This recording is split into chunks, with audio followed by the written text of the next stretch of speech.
Summer is ending, and it's time to say goodbye to slow and sweet memories. I will keep this forever and remember this time off with longing and wistfulness. It was not the easiest of summers. I was prone to an overwhelming energy that caused me a lot of stress and anxiety. Not knowing how to face the realities of life made the month of August particularly difficult. These days off in a beautiful place close to where we live were invigorating and almost therapeutic.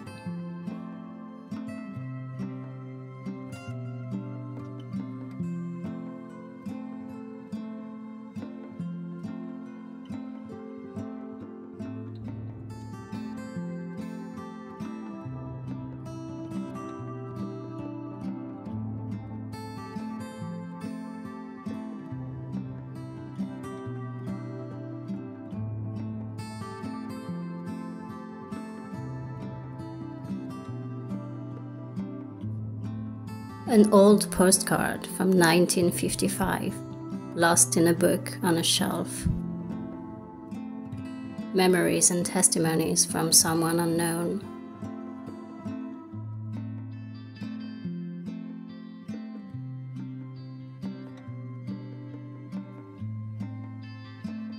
An extraordinary moment shared with a beautiful horse that I will always cherish. And we are moving on again, back to our life on the farm. It is not autumn yet, but I can already feel it in the air. The trees are slowly changing colors. Our apples will be ready for harvesting in just a few weeks.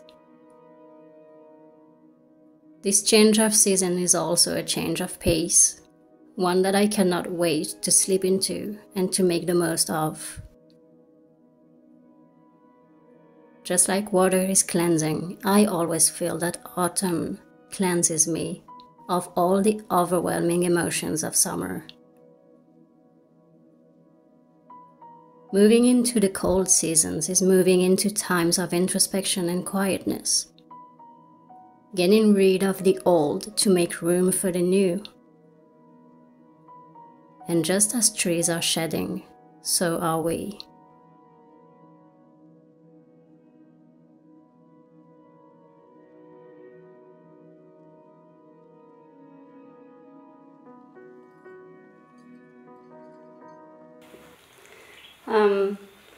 I love painting new paintings with the arrival of every new season. It's almost like a ritual to celebrate the arrival of a new season.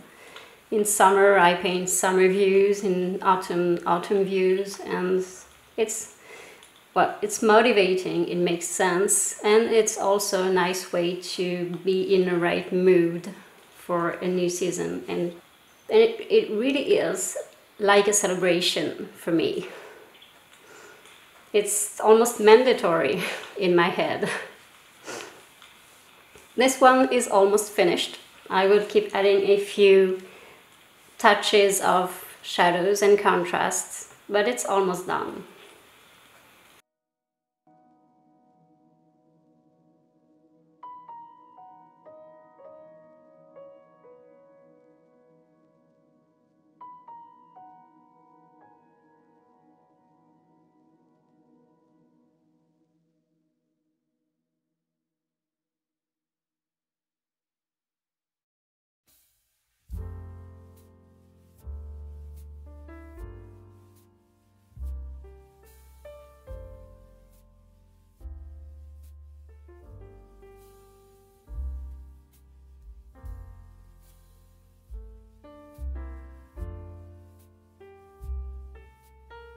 I've been reading a very inspiring book lately. One that shares recipes and tips on slow and mindful living. And it inspired me to make these energy balls, an enchanting blend of fruits, cereals, and autumnal aromas. And dipped in cinnamon and cocoa powder, it was an irresistible invitation to take time to savor this change of season.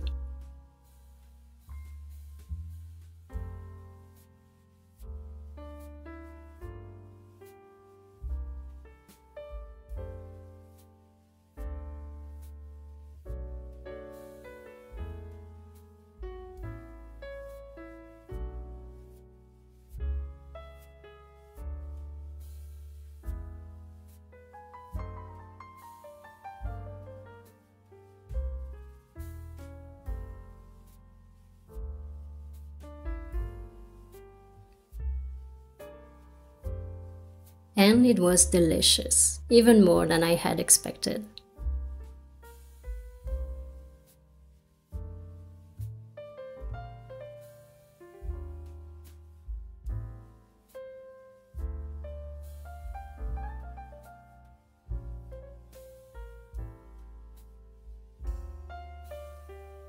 At the end of this video, you'll find my review of this lovely book. I cherish moments reading inspiring books as they fuel my imagination and motivation to keep living this life of quietness. I can never get enough of what matters to me, and a little reminder doesn't hurt sometimes.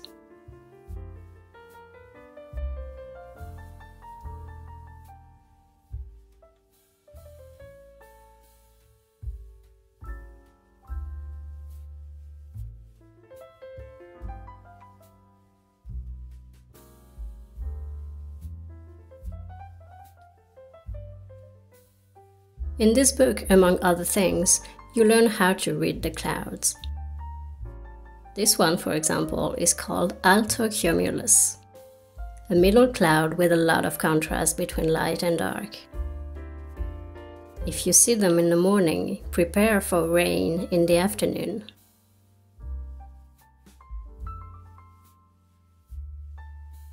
This one would be called a cirrus, high cloud that indicates fair weather now, but possibility of change coming. Back when technology was limited, this was one of the only ways people had to predict the weather. Relying on nature as always, their only beacon, in a world they understood much better than we do.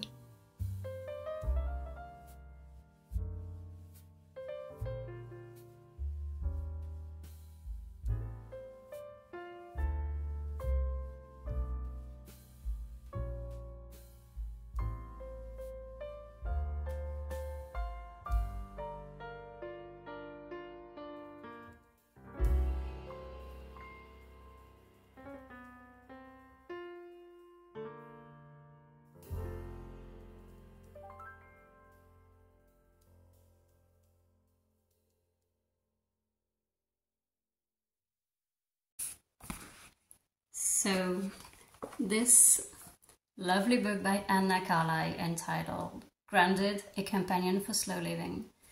This is the book that I've mentioned in the video, the book that I wanted to talk to you about because I read it very quickly. I've been very inspired by it.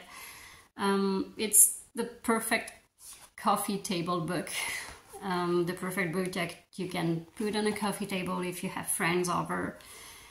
They may be inspired by a word or a photograph. You can open any page. There's always something inspiring about it. I particularly liked this page about meditation. It gives you quick prompts and ideas to slow down. There are some really interesting things to do. I don't know, the energy balls recipe that you've seen in this video. I was inspired by this book for this recipe. First, it gives you a definition of slow living, what it is exactly, how it was born. Then it gives you ideas like how to watch the sunrise, find a seat spot, climb a tree, walk barefoot, read the clouds, grow herbs, make scented mists and sprays, meditate, smell the rain,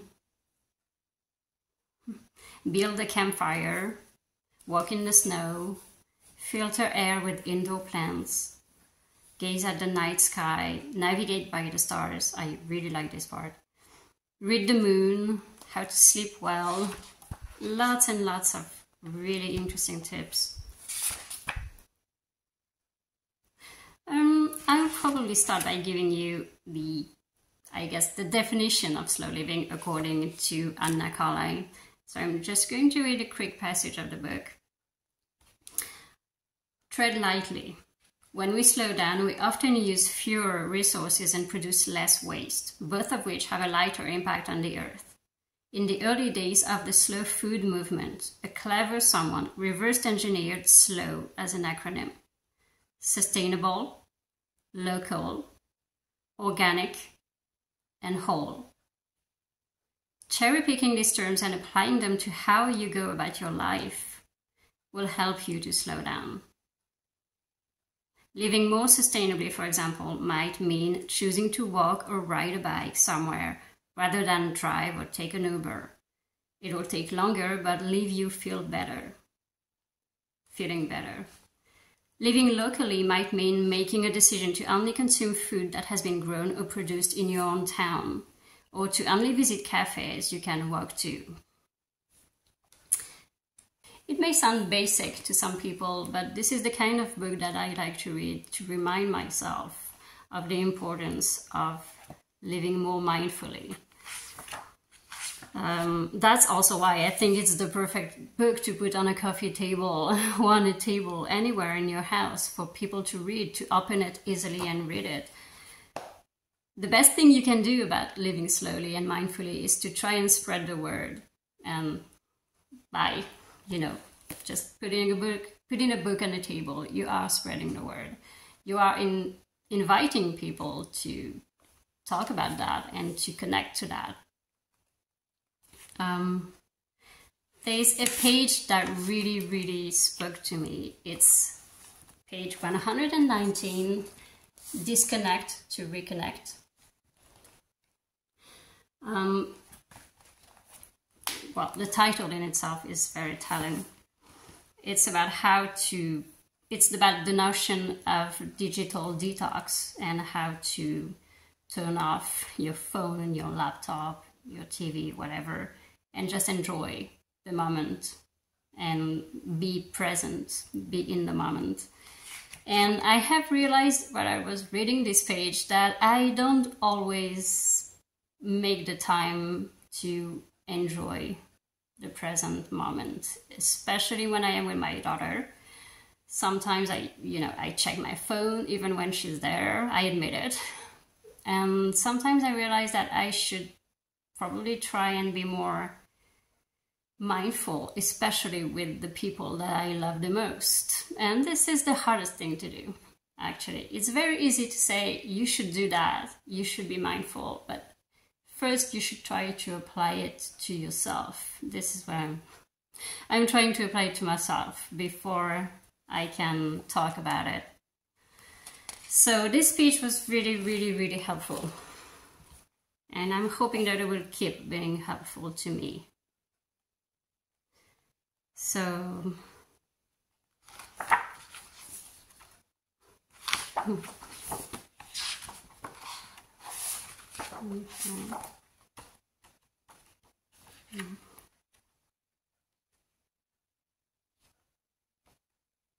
I love books that are well illustrated or that have beautiful photographs. It's almost mandatory for me to be able to read a book.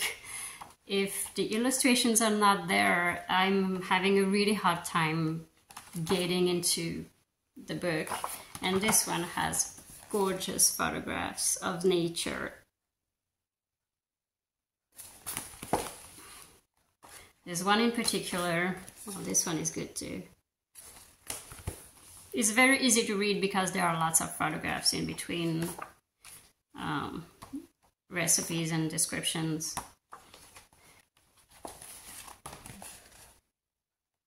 I want to paint something like this. This is so inspiring.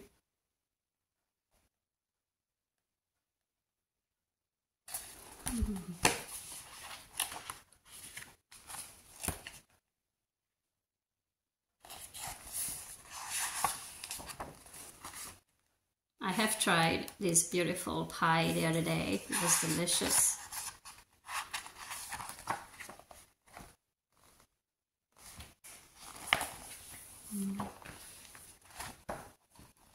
This one is something to try. A scented mist with roses. Definitely something to try. The only regret I have is that it's not hardbound. It would be even more enjoyable and more beautiful. But anyway, it's close to perfect. So I hope you enjoyed this video, and I will see you very, very soon in September for another vlog. Bye!